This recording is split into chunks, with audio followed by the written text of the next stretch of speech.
This is the Game Changers Experience.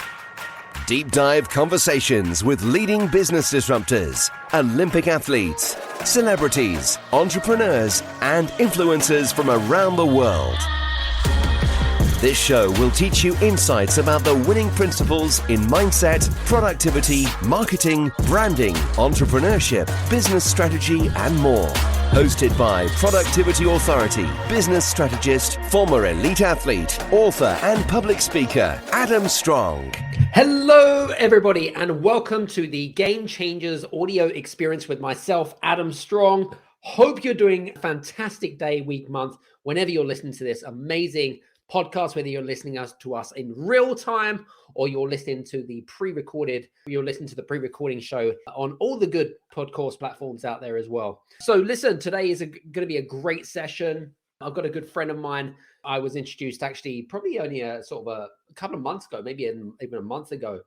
But I really love this gentleman. And it's interesting how, I don't know how the hell we didn't connect before. I have no clue whatsoever. But today's subject, we're going to be talking a little bit about how to build a business and how to make money online using social media. So that's what we're going to be talking about today. I'm quite excited about where our conversation is going to be going. So that's what we're going to be talking about. So our guest for today, his name is Paul Mahoney. Paul is an entrepreneur. He's a 4 times best-selling author. He's also a Guinness World Record holder, which I never knew about him. His main specialism is in digital marketing, wealth and money mindset type of thing. He also writes a column, he's a columnist for the Sunday Independent and Examiner newspapers. He's been on various stages with the likes of Tony Robbins, Sir Richard Branson. He's been on the likes with the likes of Robert Kiyosaki, just to mention a few. And, you know, he's from Ireland, obviously, with a surname of Mahoney, of course, an Irish surname. And, you know, I'm really excited about today. So listen, guys, before we get started, if you have any questions, do feel free to use the comments in the comment section below because, hey, listen, this is going to be a great session. So without further ado, Mr. Paul Mahoney. Woo! Hey, Adam. Thank you so much for having me. Really appreciate being here. Welcome. All good. Listen, happy Thursday. Happy Thursday to you too. Happy Thursday to you. So I hope life's treating you well and excited about where today's going to take us and things like that, because, you know, it's interesting, the whole kind of, you know, making money online type of thing, right? Because I remember, I still believe, and this, again, this is my personal opinion, I still believe that people haven't got a clue about how to do it and make. Do you know what I mean? It's like it's like, oh, is it complicated? How does that work? Type of thing. And I don't know. What's your opinion on that? I think the vast majority of people are absolutely experts at making money online. In fact, they do it every day of the week. The problem is they're making money for other people. And that's the thing. That is the thing. People, they just don't cop the fact that they have this mental block about making money online, and they've absolutely no issue going straight online every day, booking flights, buying presents, getting gifts for Christmas, getting ready for Black Friday. They know exactly how to press buy now, you know, and what people, and that's why I talk about rethinking all the time. Every time you buy, somebody is selling. Every time you send money, someone else is receiving it. I think of the internet in very simple terms, like the biggest bank account in the world, where only a few people have actually received the PIN number to make withdrawals from that bank, because most people are just making deposits after deposit after deposit. And if they hear anybody taking money back out, they go, that's a scam. Don't you dare. The internet's a scam. Oh, by the way, what's your credit card details? Yeah, so it's all just, it's up. And that's the great news, by the way. I'm smiling and laughing at it because that's why it's so exciting for people to realize that it's actually just a mental switch that needs to go off in their mind. Even their most cynical friends spend money online. You know, it's crazy. It's interesting. Like, it's kind of like shifting that thing whereas how can I be the next Jeff Bezos, right? How can I be like, do you know what I mean? And Amazon's just a great example of that. And there are many great examples of, you know, and I remember, in fact, you know, with Amazon that was in debt for, I don't know, the best part of 15 years before it even started making money. I mean, yeah, they're making money now, but they're doing all right. They're doing they're doing okay. they're doing pretty average, I have to say, he's caught up. Yeah, it's caught up, definitely, 100%. So listen, great, John. By the way, I was going to ask you, Guinness World Record holder, what's that all about? Come on, tell me. You didn't tell me about this. For public speaking, I was part of a group that we, I think we spoke for, let me check, 126 hours between us without a break. So went through the night. You had to have a certain amount of people in the audience for the whole thing. This was pre-COVID, so it was actually live at an event in Peterborough. So yeah, it was pretty cool to be part of. That's pretty cool. 126 hours, man. How the hell can you speak for 126 hours? We just called that a night out in Ireland. I'm just surprised. I'm surprised that's all it took. That's insane. That's insane. I suppose if you've got a couple of pints of Guinness as well to go with it, you'll be fine. But well, listen, I want to get into our conversation. So, making money online, not spending money online. Let's talk about let's dive straight in and let's talk about some of the things. I mean, you're an expert in this field and, you've had various conversations, business owners and entrepreneurs alike. What do you think are some of the false perceptions of making money online with a lot of people, a lot of our listeners? Then they're scratching their head. They're thinking, how's this possible? Right. They're trying to figure out what the special secret or the secret sauce or the equation or whatever it might be. But from your perspective, what do you think are some of the false perceptions of making money online? I think basically for most people, the reason why they have this mental block is they haven't made any. So, and followed by, they don't know anybody that's made any. So I always think of it like driving a car. I mean, if you, when you started to learn how to drive, that first lesson, it'd be very easy to say, oh, I'm never going to get this. This is just impossible, until you realize your granny can do it. Until you realize your friends that you don't have any respect for can do it. So you immediately, by association, go, well, if they can do it, I can do it. So even though you want to, you don't have any reference point. And in fact, it's quite the opposite. Anybody that you know, more than likely, let's say just average person in an average job, we still have this negative perception surrounding it. So it's still kind of considered this strange black art, and when you don't know anyone, I understand that.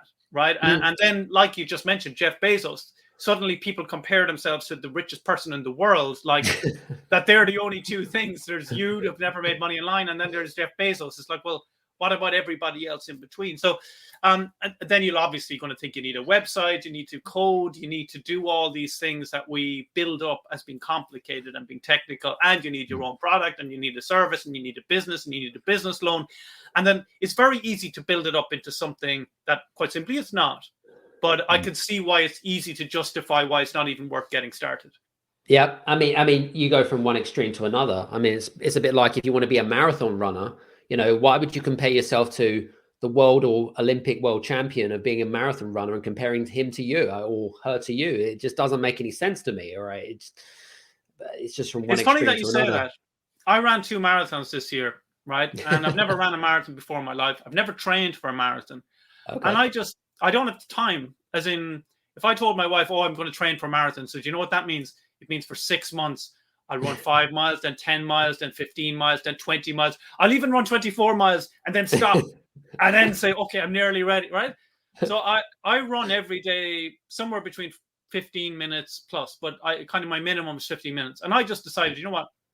I'm just going to keep running one of these days, like Forrest Gump style, and prove to myself and to my own clients that you don't have to do everything per the book to prove you can do it. And sure enough, I mean, it was hard, but you know what? 26 miles was running 1 mile 26 times. And I remember thinking, this is the perfect metaphor for an online business. Stop overcomplicating it, right? If your muscles will last 1 mile, they'll last 2, they'll last 3, but just focus on your presence, on now, on this moment, and you'd be surprised what you can do. Absolutely. It's interesting, especially over the last sort of 18, 24 months. I mean, some of the things that's come out off the back of what's been going on in the world with things like the audio only apps, which is Wisdom, Clubhouse, the importance of connection and stuff like that. Do you think that also plays an important role when it comes to not just building up your personal brand, because visibility is important, but do you think that also has an important ingredient when it comes to selling not just yourself, but I mean, making it successful. Does that make sense? Do you mean social media? Yeah. Yeah. Well, look, at the end of the day, wealth is a transition of money from people looking to get a problem solved to the people that have the solutions. So getting in front of people is critical to success in business. So regardless of opinions around social media, it's irrelevant. That's where people are. That's where they hang out. That's what they want to do. It's their lives. We don't judge them. So what do? You want to get in front of them. So your own personal opinion on, I don't like it, I don't understand it, it's crazy, etc. It's your personal opinion, and the longer you take to appreciate that what you think and your view is irrelevant when it comes to figuring out how you're going to solve problems for people. If they're there, you want to be in front of them. So that's why I keep harping on about rethinking social media. What your view of it, which is not yours specifically, Adam, but a lot of people, about why would you go and spend all day watching other people spending their lives? That's up to them. That's what they want to do. It's extremely addictive. It's got all the aspects of like gaming, etc., to keep you hooked. And we're all addicted in some way to our phones. So what we need to realize is that with that comes the greatest opportunity, and I genuinely mean this, that has ever been. The fact that people will carry you around with them 24 hours a day, 7 days a week. I joke on stage about, you couldn't care less about your partner being charged first thing in the morning.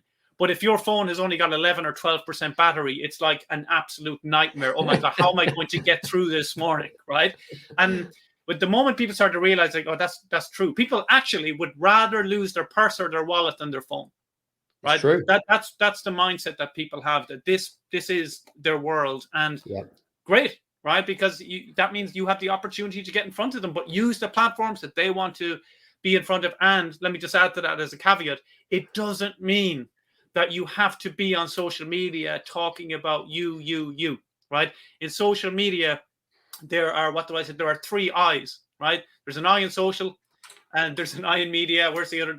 But it's all about the other person, not about you. I call it social eudia. Switch it around. Stop making it about me. There's the 2 I's and there's the me, right? So make it about them, not about yourself. Yeah, and also, I don't know about you, but I also feel like, a lot of the audience, maybe and we're in a very, what I call judgmental world, right? People are always trying to compare themselves to other people, and that pisses me off, because what that does is that just creates insecurities, and then analysis by paralysis, and then it opens up a whole can of worms, right? I mean, what's your take on that? That's all. I mean, there's obviously an inbuilt contradiction there, and irony in that, when we're judging people who are saying they're judging. But that aside, you have to appreciate that we have this massive spike in mental health and mental health issues. True. And it comes from, in my view, and it's a very simplistic view, but it comes from shifting the focus on your purpose and being distracted from that by confusing what other people do and kind of projecting their values back into themselves, like Dr. John DeMartini would talk about, where you're putting other people on a pedestal where their perfect day, in your view, is their normality and reality, which it's neither. So, like, I'm a huge believer in helping people just plug out from that for a moment and actually decide, where is it that you want to go? Because if you don't know your destination, this becomes your compass.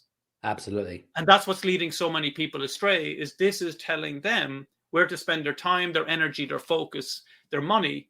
And ultimately, that's what leads to, huge issues in terms of like the issues that we're seeing right now. But it's all controllable with a bit of perspective and just stepping out and stepping back and appreciating what it is for what it is. It's a tool. That's all it is. It's interesting. I think it was with Evan Carmichael that I was speaking with a few weeks ago. And I always talked about the importance of perceptual awareness.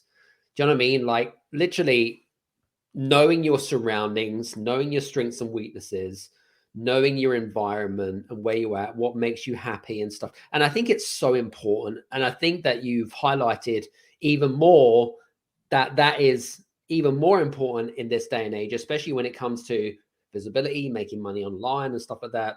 I don't know. What's your thing?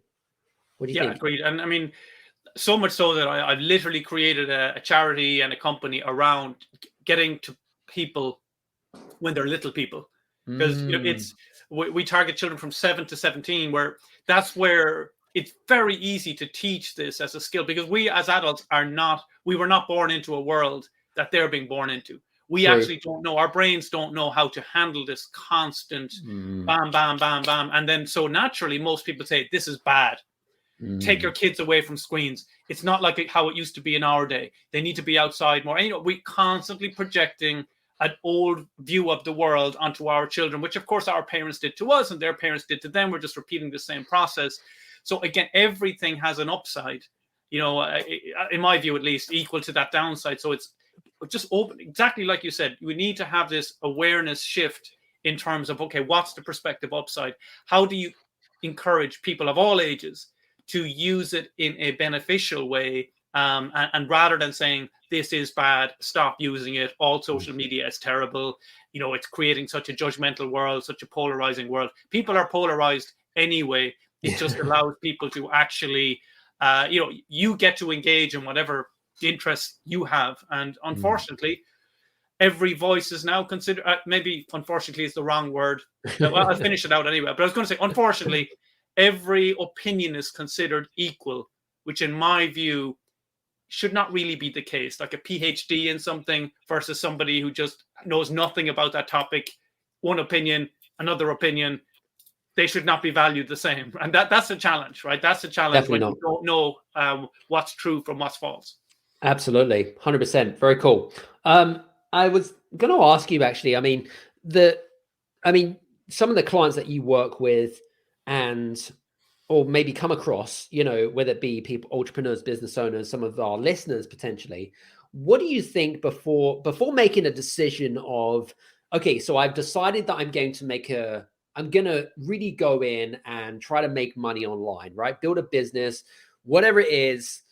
But what do you find that, maybe that they have this inexperience, or they've had an experience where they may have dabbled with it, they've dipped their toe in the sea, and they've got a little bit, should we say, stone struck, because it's like, oh, well, this doesn't work because they didn't do it for long enough.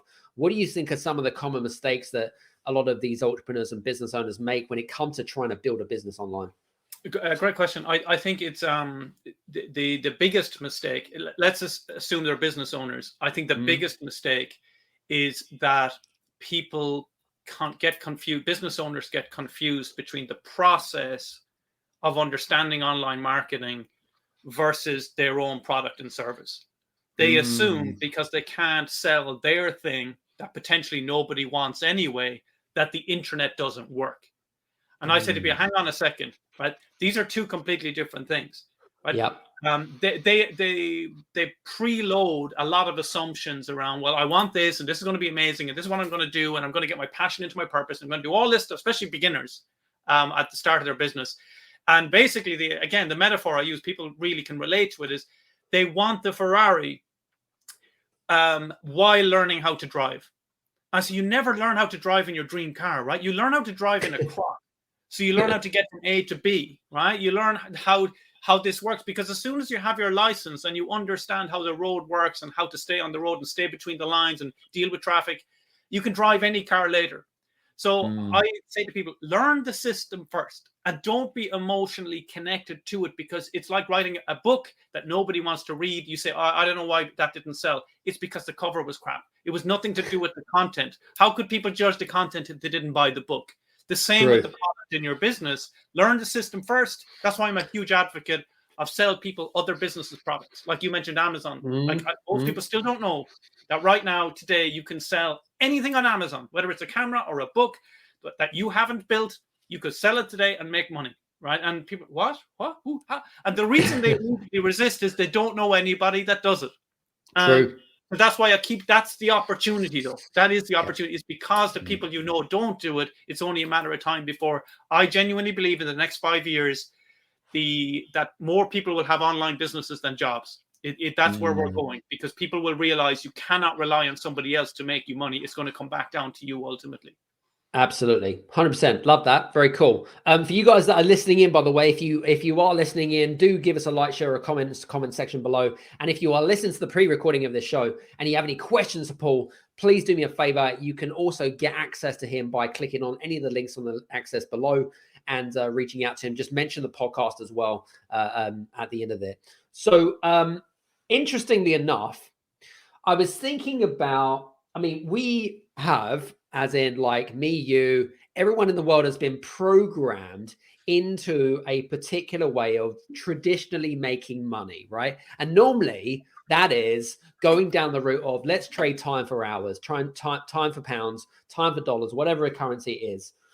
Let's talk about some of the pros and cons of building a business the traditional way versus the online way. I'd love to have a discussion around that. What's your thoughts? Well, the facts say it all, right? Traditional business, 96% chance of failure. 96% chance of failure. Worst of all, lots of those people have degrees, they have qualifications, they're in debt from being qualified to learn how to run a business. Then they come out into the real world and they realize, hang on now a second. This textbook written in 2008 doesn't really seem to apply the strategies that they talked about in Facebook and getting fans. And, that is my biggest peeve is people are willing to invest tens of thousands of pounds, dollars, euros into getting letters after their name, qualifications, as opposed to focusing on numbers in your bank account. 100%. And it's nobody's fault.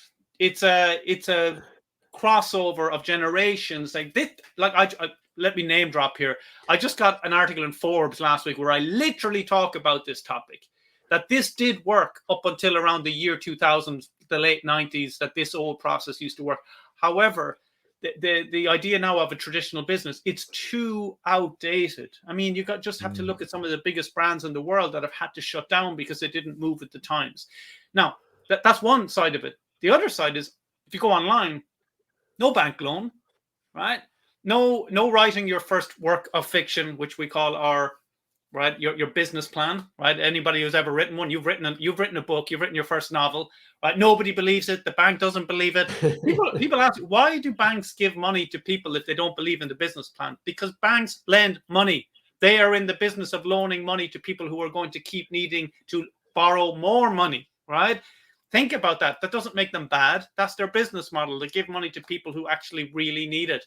So it's a stamp for me of a death knell on your business. If they're approving it, it ain't a good sign.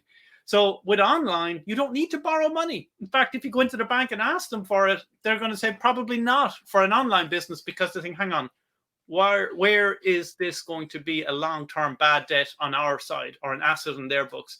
So look, the beauty of it is it comes down to this. You might spend 3 years to realize that your business doesn't work and you're in debt and you've remortgaged the house. Online, it will take you 3 days. Does your concept work? Get it in front of an audience, the perfect audience, using Facebook, Instagram, otherwise.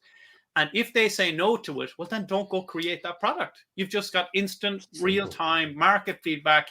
And for less than £1, less than $1, less than €1, you can start testing your theory. Let your ego get taken out of the way and just find out from the marketplace, what do people want? And what an incredible time to be alive, to be able to do this. But again, that's why you and I are constantly, harping on about this stuff. And people wonder, why do you bother teaching if you can do it? It's because people are suffering all over the world, especially entrepreneurs, because they think it's all about the things they learned in wherever they've listened to, but that you need a great business idea, that you need to then borrow well, get a nice low interest rate, spread it out over a few years. You're like, what? Get a nice premises, make sure you look the part. You're like, what? What are you talking about?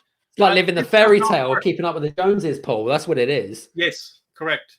Do you know what I mean? It's like, and I'm sure because we're kind of the same sort of millennial, if you like, but it's like the whole kind of program of go to school, get a good job, and go buy a new car, get a mortgage, that you're in debt for the rest of your life, and live happily ever after. I always found that quite weird, actually. If only we actually kept Latin going in schools, we would realize that mortgage comes from the word mortier, meaning to die. Like, you actually realize that mortgage means acquiring debt until death. You can see why mortgage brokers are pretty happy that nobody understands Latin anymore. Hi, would you like to get some debt until death? Well, no, I only came in for a mortgage. Yeah, that's what it is, debt until death. Right? So, just opening your awareness to that and appreciating that the average person in the first world spends $600,000 on interest on debt alone in a lifetime. Like if you're wondering where your money is going, and just waking up, because there's always the villain that you're comparing against. So like the villain is like the internet, it's a scam, it can't be possible. But remember what you're comparing that against, right? That the dream is sending your kid to college, at least, between $50,000 and $100,000 of debt. We live in a society where our 5-year-olds are financially more secure than our 25-year-olds, and nobody ever talks about the madness that actually is in reality. So that's why I just challenge people to rethink it and think, that is actually a fair point. Why do I have to go backwards in order to go forwards? True. It's a good point there, Paul. Interestingly enough, I am going to play devil's advocate a little bit, actually. Please. So, I know that there are a lot of thriving business out there that still use the traditional ways of, building a business, right? And most of those we tend to find are in the service-driven businesses, right? A law firm, I don't know, an accounting firm, whatever it might be, or whatever it is. And so their question, I suppose, again, if I was a law firm and I was thriving because of, not generally because I've built an online business or whatever it is, I suppose my question is, what advice do you have for people that are potentially would be open to exploring an online business, but also maybe sort of looking at it from their perspective of saying, okay, well, you've got a successful business, but when will it be the right time to then transition into something which is a little bit more digital? What's your thoughts? I know there's two questions there. No, I mean, they're kind of similar. Well, the thing is, let's say, take the example, a lawyer or an accountant, 100% agreed. Of course, they're like people. There is a role in society where you need lawyers. There's a role in society where you need accountants. There's a role in society where you need dentists, doctors, chiropractors, right? Absolutely. And they will agree that that's the role they're playing. They'll also agree, many of them, that their ultimate goal, unless they genuinely love what they do, is to run a business rather than run the practice, as in having to get up and see people every day.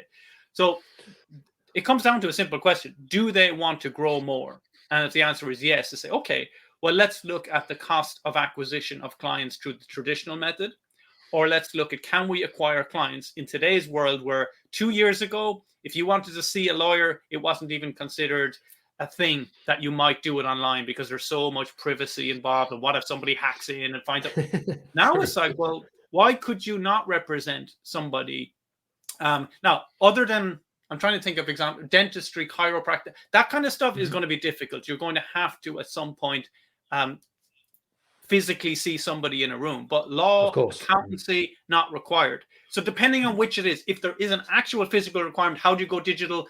Well, then you got to figure out, do we look at expanding, selling licenses maybe to that dental practice around the world, which would be a bit weird, maybe unless you can build up a really strong dental brand that as part of the agency, they get all of their social organized for them.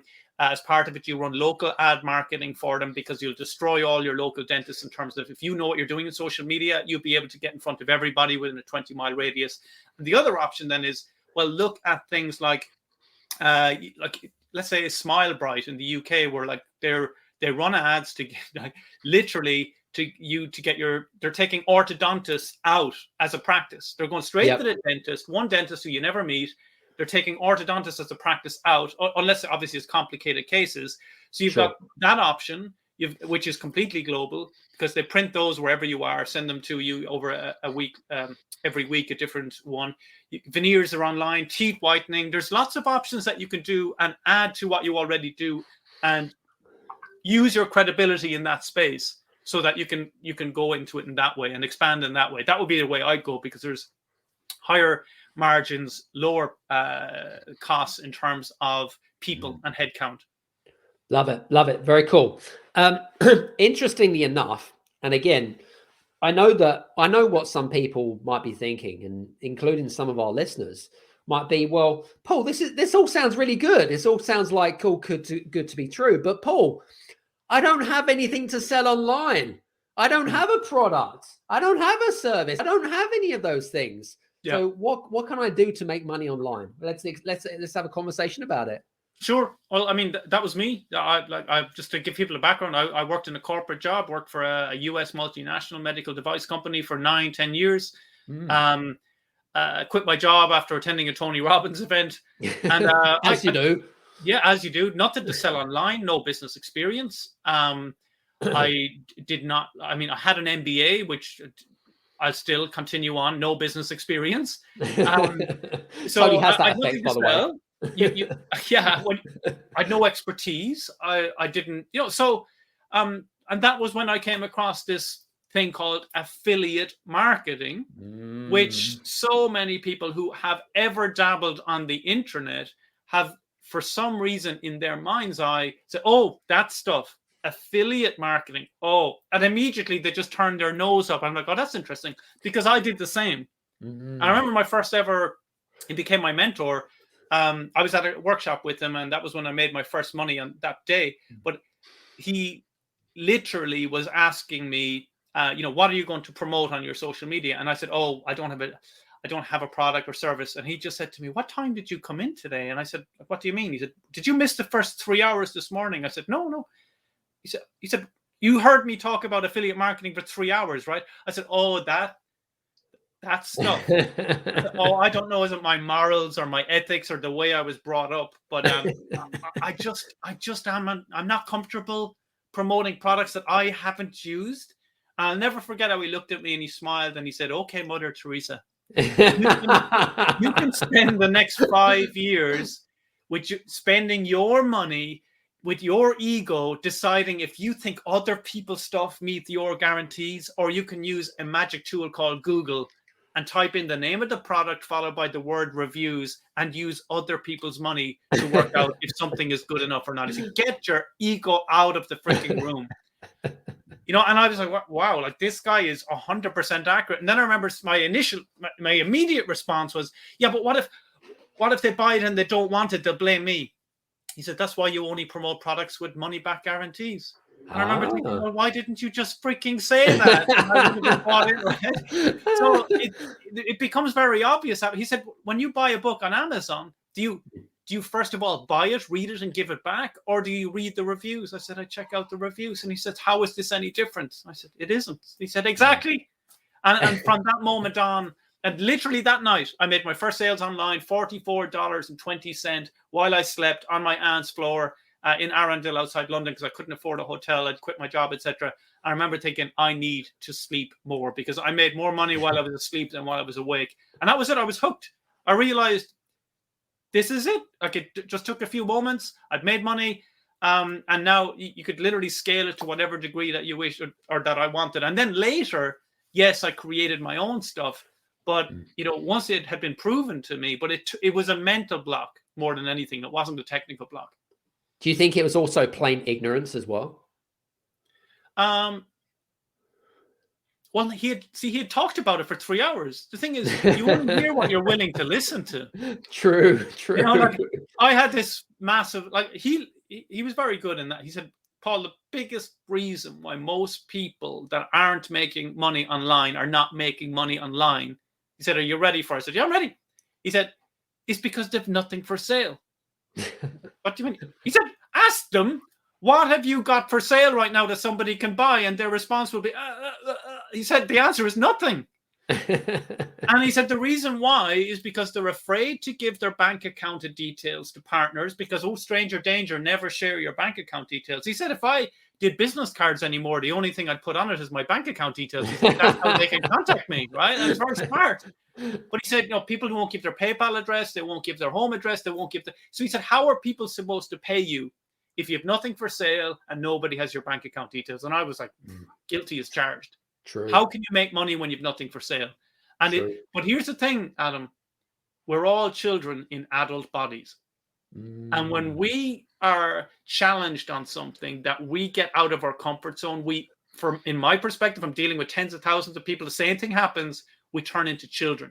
We go, yeah, but and you immediately, you just become the child within yourself again, and you start struggling for ridiculous arguments, and you realize, wow, I really haven't grown up in the business world to realize if nothing's for sale, nobody's going to buy anything. You kind of have to wake up and realize that there's a lot of belief systems you've inherited from other people, most often your parents, which ultimately comes down to being rich means you're a bad person. And until that is rooted out and reflowered with different weeds, it's going to keep coming back over and over again. That if you're not brought up wealthy, like I wasn't, there's something deep down within you is if you've got money, it's because you're not giving it to the people that need it the most. And until you overcome that, and I don't mean pretend overcome or gloss over it, I mean you go in deep into it and really understand that the biggest difference on the planet are the people with the biggest bank accounts. And the sooner you appreciate that, right? Money talks much louder than words. You can do all the marching you want on the street, but if you had the cash, you could make real change, real impact. And that's when I completely had an eye-opening moment. I said, wow, I changed the lives of children around the world by creating an incredible business, and let me fund it rather than going around begging other people to put their money into it. What was the product that you made $44.20 from? It was called Subliminal Power. And this is as part of that program I was at, right? Yeah. Maybe I should go back a little bit. I was $500,000 in debt. I was living in a dream, right? I had my house, which sounds like it. Negative equity, 250,000 negative equity. I had my rental house, which was also 250,000 negative equity. Driving in a BMW I didn't own, and working in a job, and I was, you have a great job. Youngest ever director in the company I was in. Then I looked in my bank account, realized, how am I $500,000 in debt and living the dream here? So I went to an online marketing. Well, actually, it wasn't even called that. It was called basically a life-lasting success in Dublin, 2009. Got it. And it was at that I bought these 3 products about how to make money online. So that's kind of the segue into this.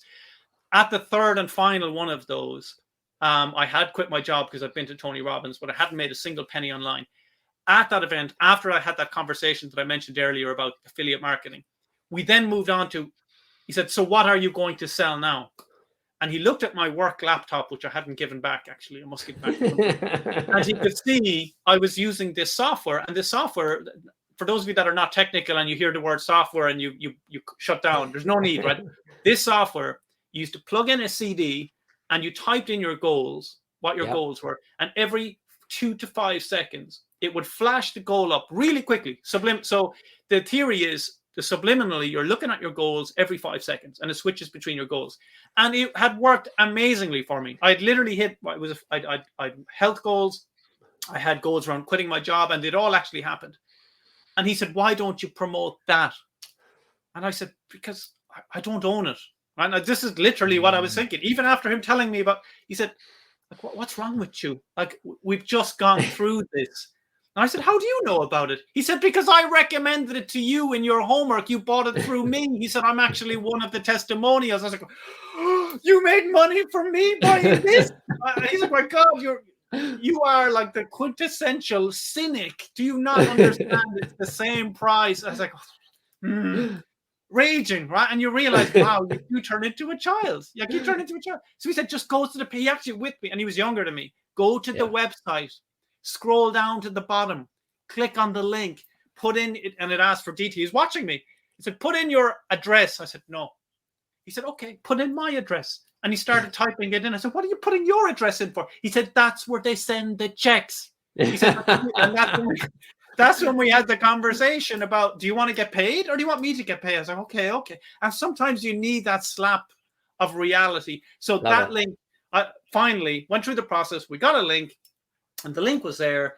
And he said, "Now you put that link in front of," I was doing Twitter at the time, 7 days into my Twitter account.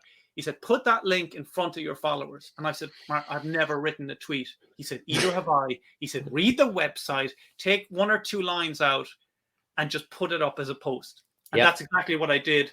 and put a few tweets out before I went to bed. Next morning, 2 people from New Zealand had bought that software. And I was like, oh my God, this is unbelievable. Like, unbelievable. And I walk in the next day into the classroom like I was a god. It's like, look at this guy, $44 losers. They were like, oh my God, this guy could do it. Like, yeah, it's funny because that second day that he was very sharp, this guy, very sharp. And he looked at me and he said, do you want to make $44.20 every now and again? Or do you want to make millions of dollars? And I was like, obviously millions. And he said, to me, it's not obvious with you because you spend all of your time judging others, finding problems, why everything else is bad. He said, you need to wake up and appreciate your ego is the problem. And until you learn how to get coached, you ain't going to make any progress. And I was like, wow, I don't like this guy one bit. But everybody needs one of those people at a certain point in their lives to humble them and bring them back and give them perspective and say, look, whatever you think the world is right now, it doesn't revolve around you. You need to help people. You need to change your goals from just getting rich and being all about you. And the bigger your vision, you know this, Adam, the bigger your vision and the more integrity you have around genuinely caring about people and giving them something that can help them change their lives for their betterment, the easier money starts to go in your direction, whether you want it or not. If you provide value and charge for it, people will pay ultimately. So that's why where social media comes in, is you can get that message out there, whether it's for you or your brand or otherwise.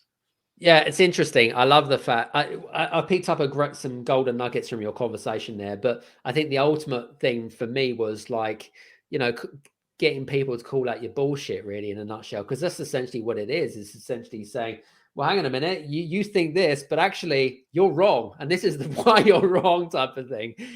Which I think is absolutely fantastic. All right, cool. Listen, what I was going to say, now in terms of like actually getting started, so because you do a lot of stuff in the social media world, right? You mentioned in your previous, you were on Twitter, you didn't know what to say and stuff like that. Like, where do people really need to start? They made a decision. They're like, okay, Paul, you convinced me. I'm loving what you're saying to me. I'm excited just by listening to you. I want to start making some money online, but I'm just not sure where I need to start. Any advice?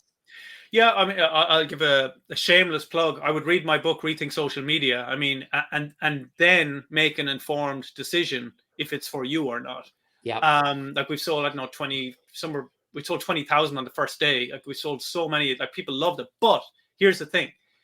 You need to know what you want, right? You need to actually start with a plan. True. Am I the brand? Or am I actually very, very worried about what other people think?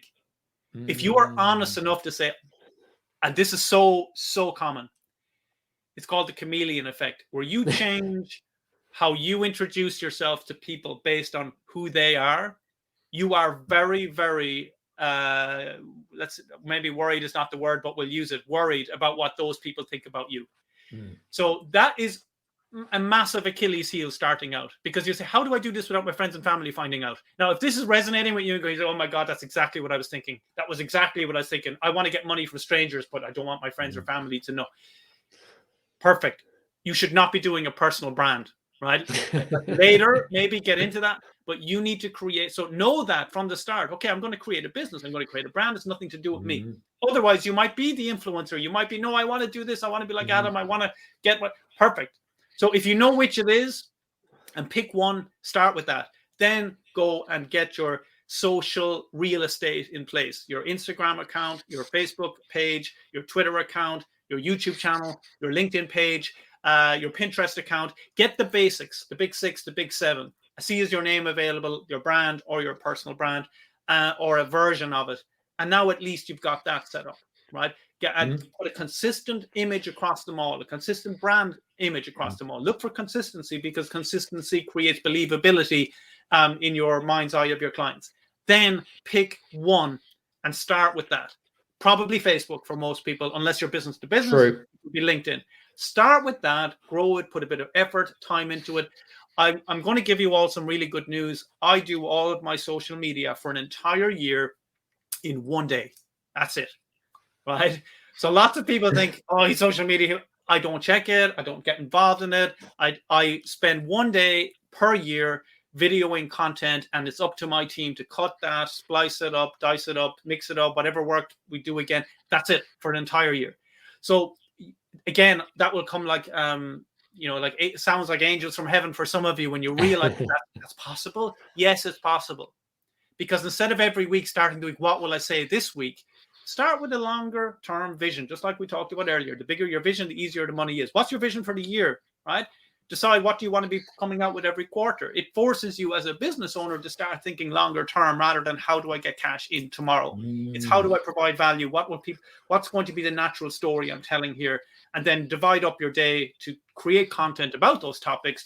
Bring a change in clothes multiple times, different angles. I just rent out an Airbnb, usually in a nice place. Of course, is a write-off against your trip because you're going to do marketing. And that's it. That's it for the year. You just cut that up and get somebody to do that for you. And again, that will be about your brand. Some of you might say, but Paul, you just said if it's a brand, why are you recording you? Because I'm doing my personal brand. So if that's not you, you can either record your voice or you hire somebody else who's going to be the face of it ultimately. Love it. Love it. Very good. Love it. Fantastic. Listen, guys, hope you're enjoying some of our conversations. We could talk about this. I actually remember the very first time myself. I actually remember the very first time when I started making money online when I was sleeping. And then, when you get this, it's like a snowball effect, right? When you get one and then it becomes two and then you start getting something like, oh, what's going to be the next total when I wake up? Yeah. Do you know what I mean? It's like, it's a bit like that, Paul. Do you know what I mean? And I so remember that, and it's really exciting, but it's just, doubling down what works, what doesn't work, and things like, I mean, there's so many. I remember also the ways of, I came across a few years ago about the whole kind of Amazon white labeling stuff, which is still very in tune with today's market. And you mentioned joint ventures and affiliate marketing, which loads of companies do, but it's just a matter of, finding out where those sites are, where the links are and stuff. I mean, you've really opened up Pandora's box in terms of, I don't know about you guys, but it certainly opened my Pandora's box in terms of awareness about it's easy, guys, to make money online. You don't have to create your own products and services, which is great. Love that. So thanks. Well, and take the, I remember when I went to a Tony Robbins event, because I wanted to get into personal development. It's like the first time you get into it, you feel like, oh, nobody knows about this stuff. I should be the expert. Then I was looking at Tony Robbins going, hang on a second. How is this going to work? How do I compete with somebody with a following as loyal as his, somebody that's 6'7", 6'8", one of his teeth was bigger than my head? Okay. And when people say, what advice would you give to yourself 10 years ago? My advice would be, don't see him as competition. See him as a collaborator. Yeah. Like, what if I was advising that person now? I said, okay, perfect. You're a Tony Robbins advocate. Figure out how to start spreading his content, letting people know that his latest UPW event is coming on. Not that long ago, Adam, I sold over 100 tickets to a Tony Robbins event that I wasn't delivering. He was going to be working at. He was going to be getting up, doing his thing. And some of those tickets were as much as $5,000 per ticket. I know. So it's you literally are, and you're like, why did I see him as competition? Wow, my ego needed to kind of park itself up there to decide a little.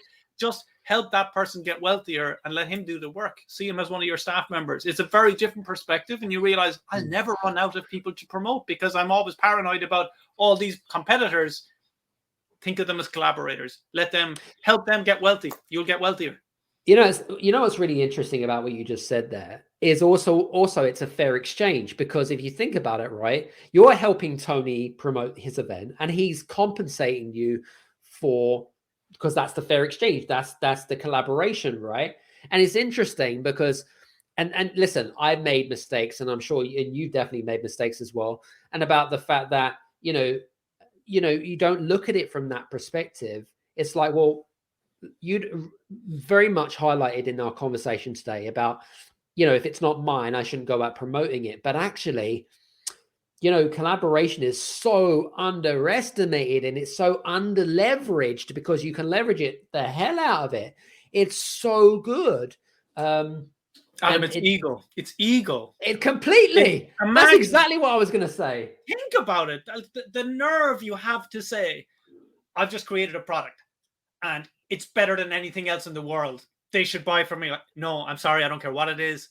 You need to just relax a little bit here, buddy. Right? Maybe like I have a friend she's big into vegan food. I was like, I've got the best vegan recipes. I was like, no, you don't. I don't care who you are or who you think you are. Start by selling the best vegan recipes. Sell that first. Learn the process. Learn how to drive.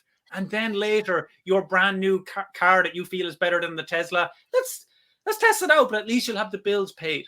And I feel I've neglected on one thing there in case someone is there. Oh, he nearly said exactly what to do, but he never quite did. Let me use this as a perfect time to say, well, what can I do to make money straight away? If you're on Twitter, you may not realize this, but you could literally sign up to become a promoter of Tony Robbins, like we just mentioned, like his UPW event. Go sign up as an affiliate partner. You can then run ads on Twitter that will be only seen by Tony's 3 million followers, plus up to 60 more million similar people to his people, and just let them know, hey, I mean, they just did a live event in Florida. If you did this last week and say, hey, Tony's back, he's live in Florida, check out his website right now. Right? You're like, what? I can advertise his event to his people? Now let your gremlins run wild and let's see, right? Let's see what your objections are. But why isn't he doing it? Why can't I do? Why isn't everybody? Relax. Why aren't you doing it? Is the question. Right? I love it. That's something you can literally do right now, right this very moment. That's fantastic. Listen, that's really opened up a can of worms for a lot of people, and I'm sure that listen, I've really enjoyed our conversation. I mean, listen, it's been great to have you here on the show, and I hope that you guys are inspired or even energized by some of our conversations, because, like I said, I think that the world's your oyster, as I'd like to call it. There's so many opportunities out there. So this whole kind of mindset of, oh, there's no opportunities, or there's none of this, or, I can't any online. It's a mindset more than anything else. I mean, Paul is an expert at that side of stuff. And it's true. It's so true. It really is. It's happened to me. It's happened to Paul. It's happened to many of us. But I can tell you now from personal experience, this shit works. Trust me. Bottom line. End of. Anyway, listen, Paul, just want to say thanks very much for being on the show today. I really appreciate you. And looking forward to forward collaborations, of course. And listen, for you guys that are listening in, make sure that you connect with Paul. Check out, what was the name of the book again, Paul? Rethink Social Media. Rethink Social Media. You can check that out on all good online bookstores, whether it be on Amazon. There it is. Make sure you check that out. Make a decision. Okay. See if it's for you. If it's not for you, then at least then if it is for you, you can then start making some decisions and then put together a step-by-step kind of strategy. And by all means, feel free to reach out to Paul if you have any questions. Anyway, so Paul, just want to say thanks very much again. Really appreciate you today. Thank you, Adam. I really appreciate it. I just want to finish up by saying, guys, think much bigger than making money online. See yourself as a potential leader, as a potential radiant, like a lighthouse, where you are going to start to resonate. You're going to start to project hope to people, but not just hopium, but like real life results in your life, showing others. And the more skeptical you are and the older you are, the better the example you're going to be to others. So think bigger, right? Because I believe there needs to be people like game changers, right? Don't look around to find them. You absolutely, as you are today, are ready to go. Like, you wouldn't be on this show otherwise. I don't believe in coincidences. So, think bigger, make your vision bigger, right? Who cares about the how-to? Once the why is clear, everything else will become clearer in due course. So thank you, Adam, for doing what you do, because it does, I'm sure, inspire a lot of people to take those steps that they're afraid of taking. Perfect. Awesome. Guys, hope you've enjoyed today. We'll see you again on the next Game Changers audio experience. Take care. And from me and Paul, see you soon. Take care. Thank you so much for listening into today's show. I hope that you have enjoyed today's show. Just a reminder, we love creating this amazing podcast show. It wouldn't be as successful if it wasn't for you guys. So we want to make sure that we would love it if you would be able to reciprocate and write an amazing, whether it be a 1-star or 5-star review. If you're listening to this on Apple, go to Apple on iTunes and go to the Game Changers Audio Experience, leave a 1 or a 5-star review, whichever you prefer.